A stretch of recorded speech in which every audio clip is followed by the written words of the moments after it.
What if one of the greatest minds in philosophy left behind a secret journal, hidden for a century, that redefines the soul's purpose here on earth?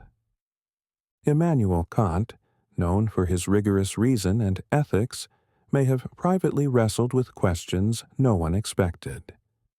This journal, lost to history until now, reveals his final, most intimate reflections on the soul, not as an abstract ideal, but as a force tested and shaped through earthly life itself.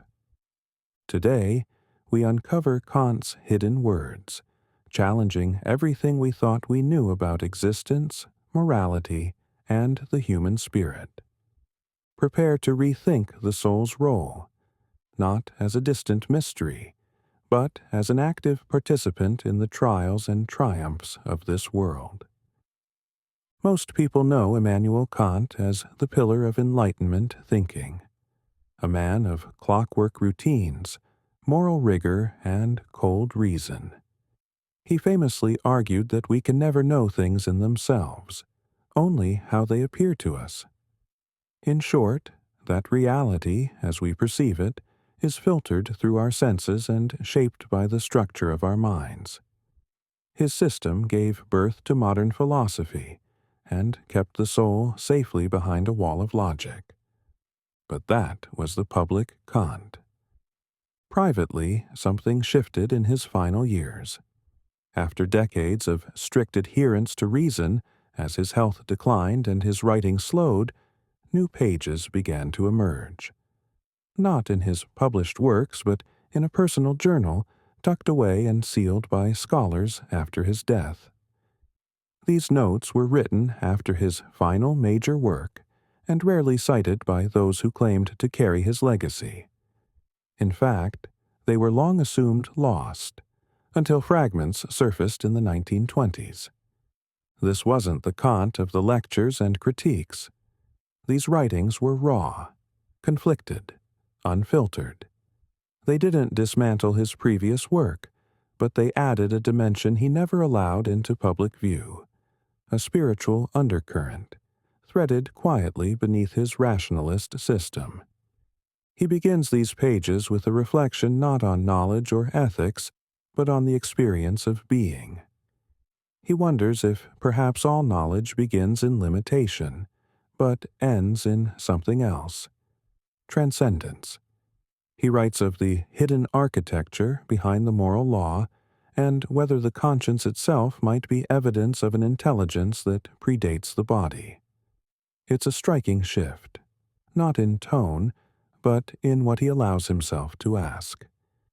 Kant had spent a lifetime separating faith from reason, arguing that we cannot prove the existence of God or the soul. But these pages don't attempt to prove. They simply record what he calls intimations, experiences, impressions, and ideas that don't fit neatly within his previous frameworks. Some scholars speculate that these thoughts emerged from illness. Others dismiss them as metaphysical wandering. But a closer read suggests something more deliberate, more personal. He wrote about death, not just as the cessation of biological function, but as a transition. He referred to earthly life as a training chamber for the will, a place where the soul confronts contradiction, loss, temptation, not to be judged, but to grow. It's as if he was revisiting his earlier idea of the categorical imperative, not as abstract law, but as the soul's own compass trying to point home. This view echoes elements of mysticism, but always with Kant's precision. He didn't talk of angels or heavens. Instead, he pointed to the human conscience as a memory, something embedded, not taught, an inner gravity pulling us toward our better selves. A quiet law not imposed from above, but remembered from within.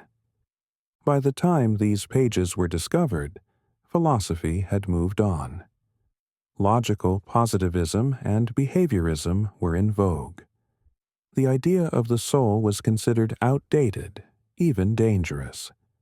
The Kant these notes revealed was inconvenient, spiritually curious, morally mystical, and quietly revolutionary. So the fragments were shelved. Only a few copies circulated in academic backrooms, and even fewer dared to speak of them. Why? Because this Kant was not useful to the institutions that claimed him. He wasn't the figurehead of cold reason. He was a man nearing the end, asking whether the thing we call life might be a refinement process, not for the body, but for something deeper. The soul, for Kant in these lost writings, wasn't a doctrine. It wasn't even a belief. It was a responsibility. These revelations don't contradict his earlier works. They complete them. They suggest that beyond critique, beyond categories and reason, there is something else. The quiet revolution of becoming who you were always meant to be. And for Kant, that journey begins not with belief, but with conscience. When Kant began keeping a final private journal, one recurring idea surfaced. He no longer saw the soul as a passive vessel waiting for judgment. Instead, he started describing it as a kind of engine, a moral engine, not bound by dogma or doctrine, but animated by every ethical decision it makes in this life. He didn't call Earth a prison. He didn't call it a paradise. He referred to it, quite simply, as a place of tension, a space where duty and desire meet, and in that collision, the soul finds its shape. In this private journal, there's a striking shift in tone. Earlier in his career, Kant was the cold logician, the philosopher who drew hard lines between the noumenal and the phenomenal, between what we can know and what we can never know. But here, toward the end, something softens. He stops hiding behind categories. He starts wondering aloud, what if this life, this mess of choice and consequence is precisely the curriculum the soul needs? He frames free will not as a philosophical riddle, but as the core mechanism of soul growth. Each decision is not just an action, but a forging. Right and wrong cease to be about approval or punishment. They become the gravitational forces that shape the trajectory of the inner self. And he goes further. He speculates that Earth was never designed to be understood. It was designed to be endured with integrity. That confusion, pain, and ambiguity are not signs of failure, but necessary pressure points. Without them, the soul remains theoretical. It never becomes real. Now, pause here. Because this is not the Kant we're taught.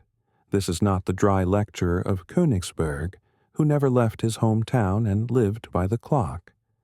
This is a man confronting the limits of reason, not rejecting it, but reaching past it. He begins to describe the soul as something that stretches, not just across time, but across identity.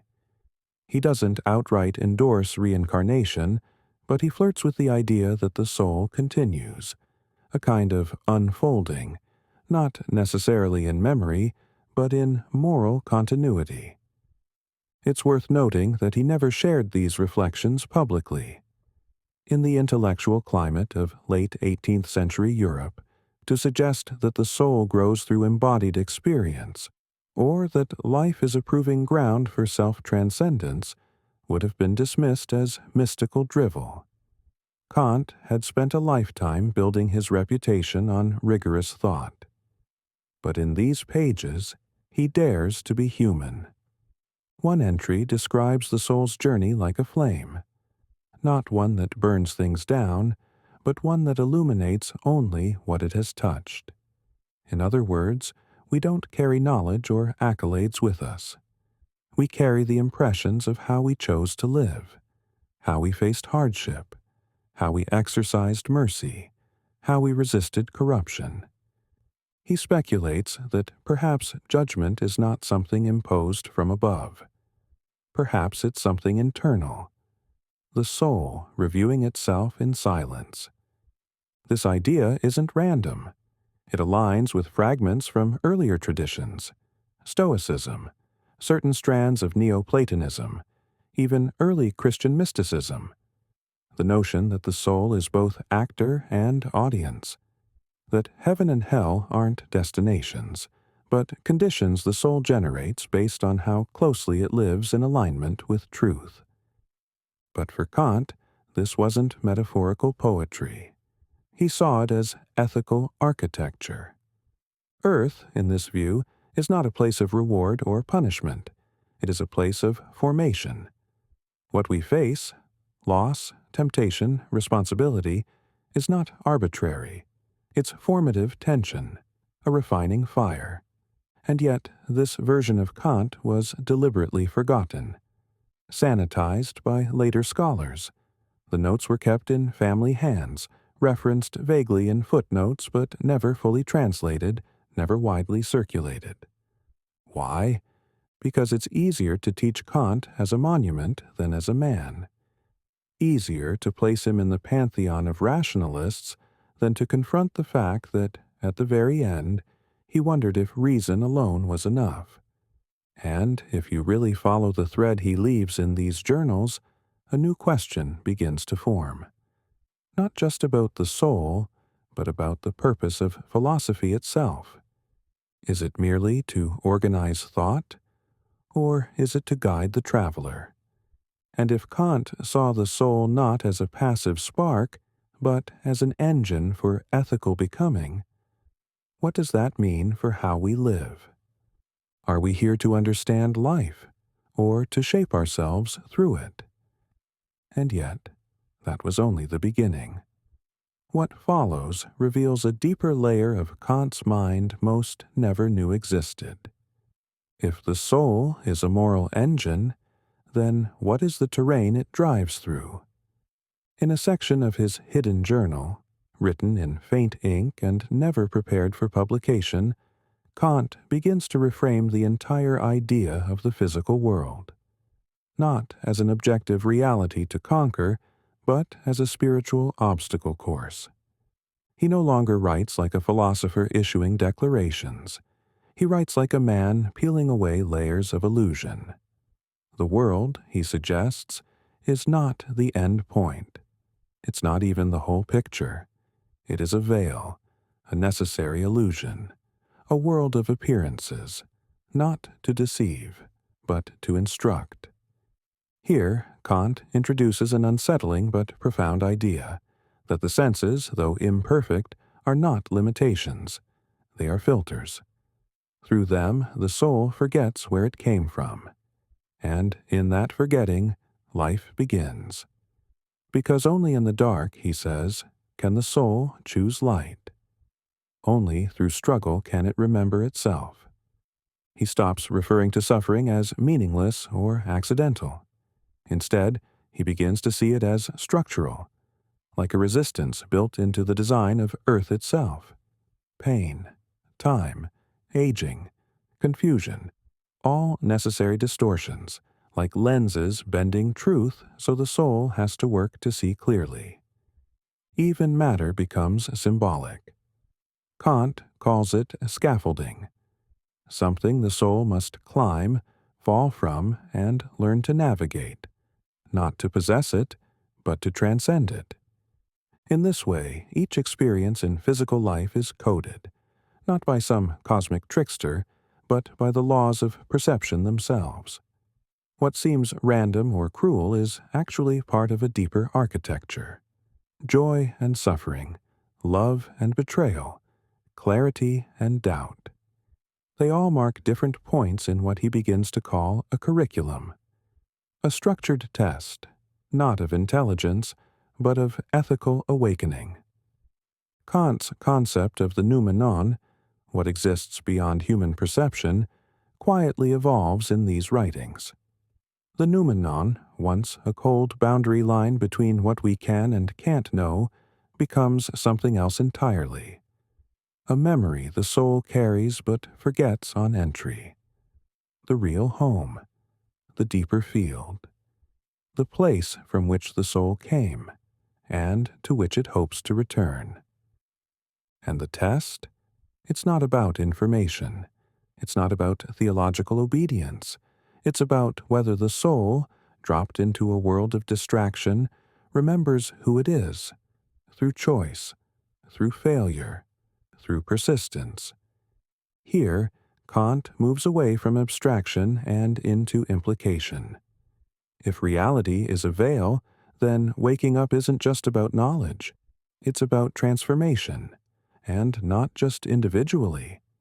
Because if every person is navigating the same coded illusion, then ethics becomes sacred. How we treat others becomes not a rule, but a spiritual compass. Every interaction a mirror, every injustice a lesson. He never says this directly, but his tone shifts. It's as if he's no longer writing to prove something. He's writing to preserve something. A hidden truth he now believes must be lived to be seen. What do you do when you realize the world isn't what it seems, but something more? Not less real, but more meaningful than you imagined.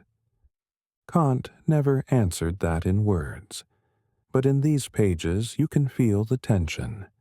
A man known for dissecting reason, now humbled by something he could only describe through metaphor. Not certainty, but recognition. And maybe that's the point, that what we call life is the test of whether the soul can remember the deeper life it came from, and whether through the fog of sensation it can learn how to return home. You've heard it before. Kant's famous awe at the starry heavens above and the moral law within. But what if that phrase wasn't just poetic admiration, but a veiled confession? In the final chapters of his lost journal, something shifts. The philosopher of reason begins to speak in terms that are far more personal and far more unsettling. He doesn't discard his logic. He extends it inward.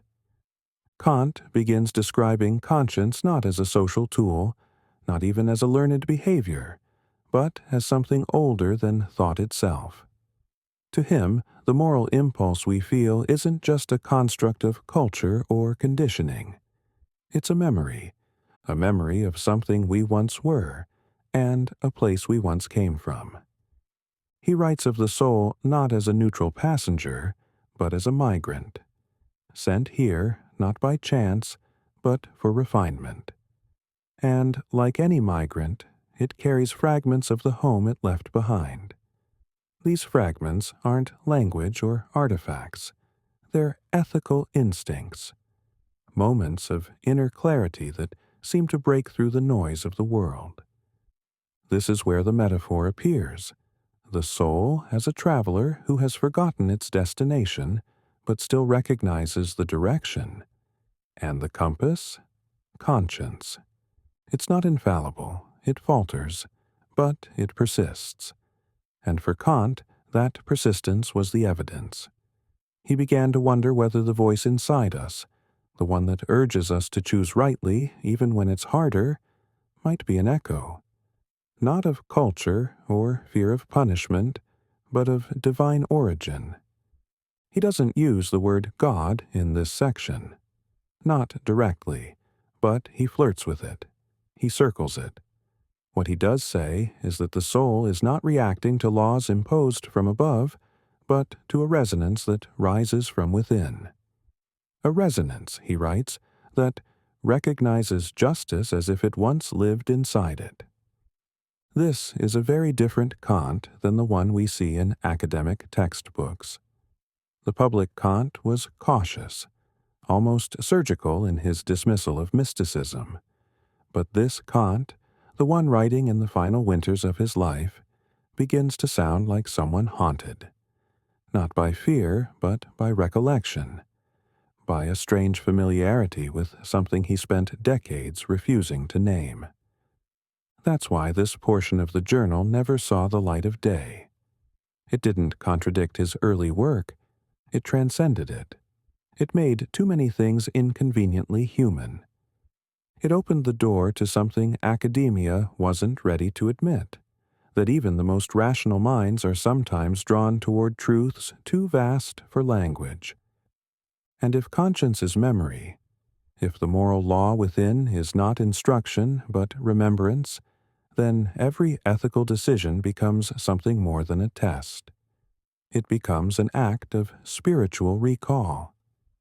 Maybe what we call growth isn't just improvement. It's remembering who we were before forgetting became necessary. This wasn't Kant abandoning reason. It was Kant following reason as far as it could go, until it became quiet. And in that quiet, something else began to speak. Not from outside, but from within. And that changes everything.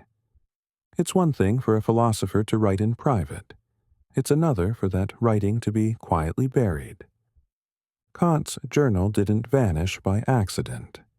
It was buried, deliberately, systematically, and for reasons that had little to do with academic integrity, and everything to do with institutional survival. By the early 20th century, Kant was more than a thinker. He was a monument, the father of Enlightenment reason, the emblem of a clean divide between faith and logic, between metaphysics and science. To question that image wasn't just uncomfortable, it was destabilizing. And when the contents of this final journal began to circulate in private letters and footnotes, alarm bells went off. What disturbed people wasn't just the content, it was the tone. Kant wasn't writing like a man theorizing. He was writing like a man remembering, reflecting on the soul not as metaphor or concept, but as lived reality. This posed an immediate problem. It humanized him. Worse, it spiritualized him. Early 20th century philosophers, especially neo-Kantians like Ernst Cassirer, had built entire frameworks on preserving Kant as the high priest of secular logic. Any suggestion that he softened late in life, or worse, turned inward toward esoteric ideas, risked pulling the whole structure down. And so, the erasures began.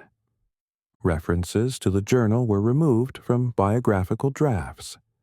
Mentions of conscience as memory and the soul's journey through illusion were quietly edited out.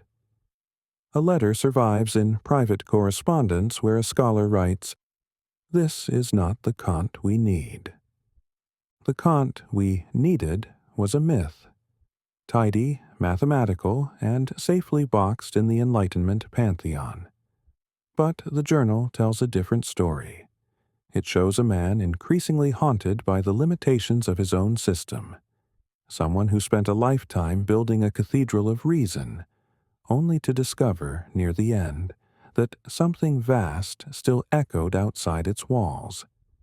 And it wasn't just philosophers who had reason to worry. Institutions had just as much to lose. The Prussian Academy of Sciences had plans for a canonized version of Kant's works that would inspire a rational, post-religious modernity. A Kant who pondered the soul's survival beyond death? Who questioned whether conscience was a signal from a forgotten realm? That version didn't fit. Rumors persist that the Academy sealed the full journal in a private archive, accessible only to a handful of curators. One archivist later claimed to have seen a version of the journal with entire pages blacked out, as if someone wanted to preserve the physical object, but not the ideas it contained. Why? Because ideas are dangerous, especially ones that don't stay in their lane. The moment Kant's reflections begin touching on themes found in mysticism, like moral memory, spiritual homesickness, or the veil of reality, they cease to be safely philosophical. They begin to speak to something deeper in us, something not easily controlled by academic systems. And control, after all, is what institutions thrive on. This explains why later thinkers went out of their way to frame Kant's work as purely intellectual. Anything too personal, too inward-facing, was labeled either senility or metaphor. It's easier to discredit a man's clarity than to dismantle a legacy built on silence. The irony is sharp. A man who spent his career arguing for the limits of knowledge may have, at the very end, encountered something beyond those limits. And the reaction wasn't wonder. It was erasure. This wasn't about heresy, it was about hierarchy. You see, if Kant's late journal is authentic, it collapses one of the most carefully maintained distinctions in Western thought, that between reason and spirit. And if that wall comes down, everything built on top of it wobbles: education, politics, even psychology. Imagine the consequences. A Kant who not only tolerated the soul, but began to trace its contours through lived experience. A Kant who saw Earth not as meaningless machinery, but as a moral theater, where the soul refines itself not for judgment, but for remembrance. To accept this means rereading not just his late journal, but his entire body of work through a new lens. Suddenly, the noumena isn't just a hypothetical boundary. It becomes a real home, hidden just out of reach. The categorical imperative becomes more than a rule. It becomes a thread, guiding us back to something we already knew. This was the real threat. Not scandal, not theology, but transformation. And so a choice was made. Better to keep the myth intact than risk what the truth might awaken. What does that say about us, our institutions, our historians, our appetite for safe heroes? We say we value truth, but what we really value is order. And sometimes the truth, especially a truth rediscovered too late, threatens to rearrange more than we're willing to face. The journal still exists. Portions have surfaced. Others remain sealed, redacted, or simply missing. But what has emerged is enough to cast a shadow over the image we've been given. Not to destroy Kant's legacy, but to humanize it. To remind us that even the clearest minds can stumble upon mystery. And when they do, the rest of us have to decide what to do with that light. Bury it or follow it. Let's set the myth aside for a moment. Forget the textbook Kant, the man of rules, categories, and the tidy boxes of Enlightenment logic. What happens when we entertain the other Kant? The one who, in his final writings, suggests that reason is not the summit, but the starting point. That the soul isn't a concept, but a traveler. That Earth isn't random matter, but moral terrain. If that vision is true, what does it make you? Because the implications stretch far beyond philosophy. They cut into how we live, how we fail, and how we change. Kant's private journal doesn't speak of the soul as a doctrine to believe in, but as a process to endure. It evolves through experience, not theory. It is shaped through struggle, not speculation. And Earth, in this framework, becomes more than background noise. It becomes a curriculum. The world around you, this everyday chaos of routines, losses, dilemmas, and desires, is not just noise in the machine. It's the classroom, the proving ground. And you, if this vision is right, are not a static individual. You're an unfolding process. A moral engine refining itself through the friction of time. Kant's famous phrase, "the moral law within," takes on a new meaning here. It's no longer a duty imposed from logic. It becomes a kind of homesickness, a tug from something deeper, a memory not of the past, but of your real nature. Suddenly, morality isn't just rules, it's resonance. But if conscience is memory, then forgetting is part of the design. The pain, confusion, and failure that come with life, they're not errors in the system. They are the system. And in that light, even suffering becomes charged with purpose, not to punish, but to awaken, to strip away what isn't real until what is can finally emerge. So here's the question. What if your struggles aren't in the way? What if they are the way? Kant's journal points toward a quiet revolution, one that doesn't overthrow religion or science, but recenters the question. It doesn't ask, what is the soul? It asks, what is the soul becoming? And that shift changes everything. It changes how we view failure. If the soul is in motion, then no failure is final, only formative. It changes how we view death. If the self is more than the body, then death is not disappearance, but transition. It changes how we view morality. If the law within is a whisper from a forgotten home, then every decision becomes a step either toward remembering or toward deeper forgetfulness. It even changes how we view knowledge itself. Because if Kant, perhaps the most systemized mind in history, ended his journey not with a conclusion, but with a mystery, then maybe the real mark of intelligence isn't certainty. Maybe it's humility. Maybe we've been asking the wrong questions. Not what is real, but what are we ready to remember? This isn't about turning Kant into a mystic. It's about recognizing that even the most rational lives can end with a flicker of something irrationally beautiful. An awareness that what lies beyond words isn't nonsense, but invitation. What do you do with that?